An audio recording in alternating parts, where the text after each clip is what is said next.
పేపర్‌లో ఒక వార్తేశాక, అది ప్రింట్ దాంట్లో మనం డబ్బులు పెట్టి కొంటున్నాం. ఇప్పుడు నేను రోజు పేపర్ కొనుక్కొనొస్తా.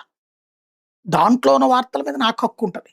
ఈనాడు గూడా అందుకని దాని జోలికి పోలా. డిజిటల్‌లో అయితే డబ్బులివ్వరు. అది ఫ్రీ గదా డిజిటలు.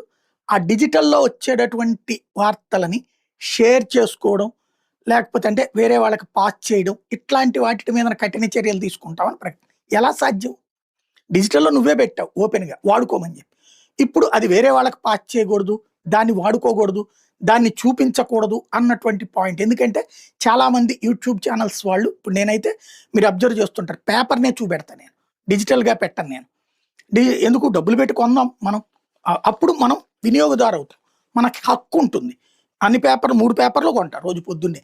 వచ్చేటప్పుడు కొనుక్కొనొస్తా. ఎందుకంటే డైరెక్ట్‌గా ఆఫీస్‌కి ఏపిచ్చుకోవచ్చు. కానీ నా ఫీలింగ్ ఏంటంటే మనుషుల మధ్య సంబంధాలు